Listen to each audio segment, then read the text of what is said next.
All right, people, now listen up. So a lot of you already heard me talk about keto.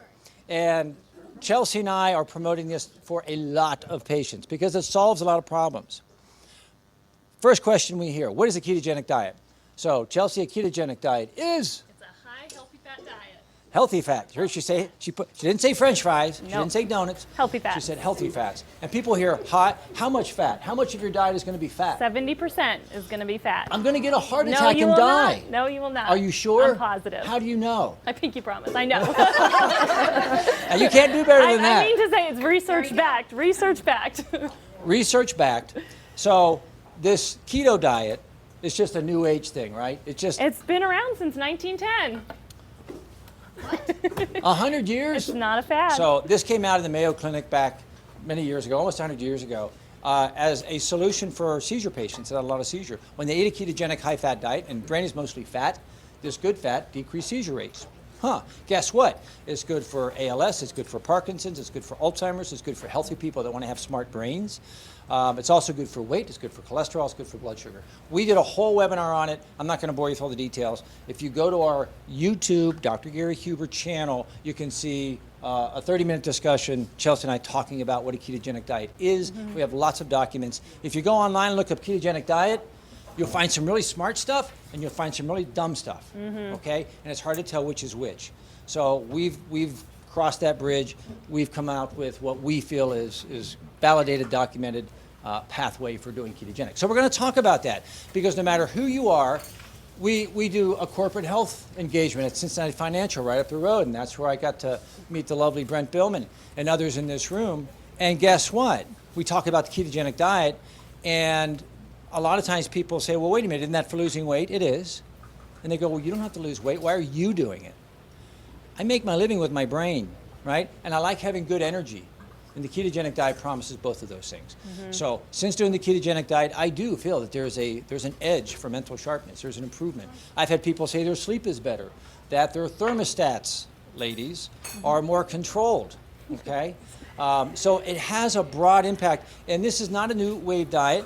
And this is something that our grandfathers, our great-great-great-great-great-great-grandfathers ate. When we were cavemen, there weren't any grains. There wasn't any wheat, there wasn't any oats, there wasn't any rice, there wasn't any rye.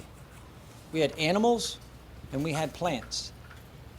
And of the animals, fat, especially saturated fat from buffalo and from different animals that were captured, that traded as a commodity as a very valuable item because you could sustain yourself on that.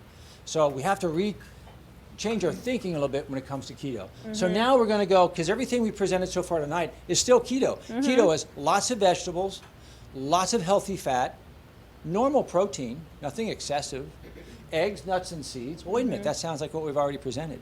But we're going to really focus on how do I go through a ketogenic day, okay? And who wants to help me make a dish? You want to help me? Game on. All right, slide please. So we're gonna do two things. I'm gonna start getting my egg stuff together. You want to talk about fat coffee? Sure. All right. Okay. Fat coffee. Sounds gross. I'm with you. I thought it was too. So, fat coffee. The idea of fat coffee is I don't know if I'm like you, but the first thing I do when I get up in the morning and I'm going down to take my shower, I'm starting the coffee pot. So, I make my coffee at home. Dr. Huber's a Starbucks guy. Either way, it's going to go the same way. I'm turning on my coffee pot while I go and get my shower. What am I going to put in my coffee travel mug? I'm putting MCT oil. Ta-da. Oh, look at you, Vanna. All right, so I'm pouring a little MCT oil in my mug, getting that ready to go. You can do that before you go to your Starbucks or wherever. You could also use coconut oil, which is floating around here somewhere. I got it right here. You can put a dollop of coconut oil in there. MCT oil, I like the MCT oil because there's no flavor. I just have healthy fat. To me, I get a flavor of coconut. Not my thing, but that's all right. Whatever works for you, but you put your healthy fat in there. Pour your hot coffee in over on top of that, and there's your fat coffee. It doesn't have to be a specific brand. It doesn't have to be a specific kind. Pick whatever you like. That's your fat coffee. I feel fuller because I don't get the luxury of sitting down and doing a breakfast before I go into work. And once I get to work, I'm working and I'm done. Maker worked really hard. He really does. So Most of the time our coffee is cold. most of our time our coffee is cold. But that really helps sustain you, especially if you're going to have something like a Dale's bar that we'll talk about later, or something, or an egg cup that we'll talk about later. That's going to get you through. But that's basically what a fat coffee is. It doesn't have to be anything else specific. So like Dr. Huber, we joke because he just goes into his Starbucks with his travel mug, with his dollop of coconut oil, and fill me up. Well, a lot of the baristas tend to go, oh, this guy brought a dirty mug, and they dump it. They got my oil. And then try and fill it up. He doesn't like that. He doesn't like that. He doesn't like that. And they have Kerrygold butter at Starbucks now, too. And they have Kerrygold butter, which I'm going to be using later. Kerrygold butter, really good butter. Yeah. Really yummy, full of healthy fat. You can buy it in any grocery store. You can put butter in there. And I've done butter before. Again, I really love the MCT oil the best just because I want to taste my coffee. Yeah. But I will say, ladies, I do enjoy that I have soft lips all morning because the oil kind of hits my lips and I'm good. So that's really what a fat coffee is. If you've seen it on Pinterest, you've seen it online and not sure what this is, that's really all it is. Pick your healthy fat, put it in your coffee. So when you're on a So when you're on a ketogenic diet, you're burning fat aggressively. Your body's burning fat like crazy. So when you get up in the morning, you're already burning fat that's in your body. You only have about 2,000 calories stored as sugar in your body. You got 100,000 calories of fat. I panicked. You never run out.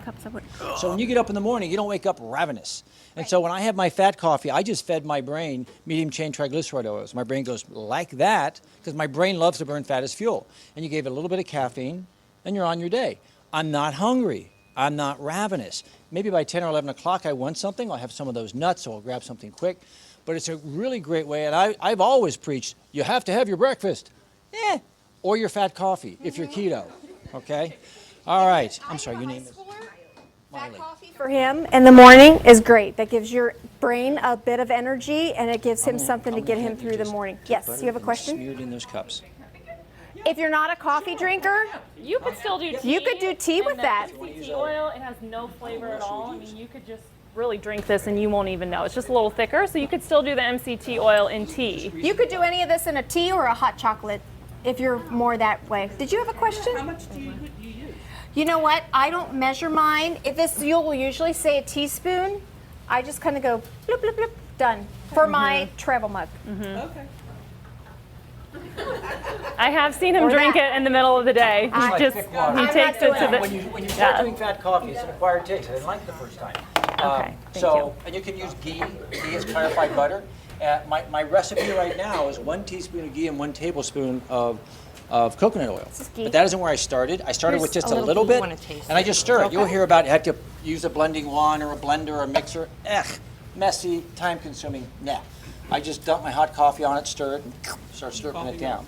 Yeah. Yeah. So you can use as little or as much as you want, and just find a taste that you really like. I've gotten so used to the fat coffee that plain coffee is boring to me now because the fat coffee is so much richer. It brings the oils out. It's really, really good. All right. Yes, Dr. Bianco? So do start low and go slow. So there's Start low. It's called disaster pants with I'm going to say, so there is something that we refer to as disaster pants. So start with a teaspoon, go slow. You'll notice in your belly if something's rumbling, grumbling, you'll feel it. But if you start with a teaspoon, it's not going to cause that issue. But just be a little cautious when you're first starting off with it. I know from You experience. got sufficiently butter. Word to the wise. He kind of And just left again, you if here that and happens, started doesn't walking, mean it's didn't not he? for you. Just All means right. it doesn't work well today. And you slowly build We're up. gonna add a Your, piece of your pepperoni gut to the flora will bottom. change. The One. bacteria Yep. in your gut will change over 2, 3, 4, 5 weeks as you begin to feed your body more fat. And it'll adapt to it. Okay, so any hiccups, and we tell people, you don't become keto in 2 days. That's crazy, right? You hear something called a keto flu, where people do it for 2 days. They rush into keto, they get rid of all the carbs and they eat tons of fat, and they feel like crap. And that can happen if you do it too fast. So Chelsea has a process and a program where she will walk you into ketosis, nice and gentle, just like her personality, over a course of 3 to 4 weeks, okay? And that's what we really recommend. So don't feel like it's, you know, a red light and blazing. It's a gentle, easy process, and it's pretty simple. So.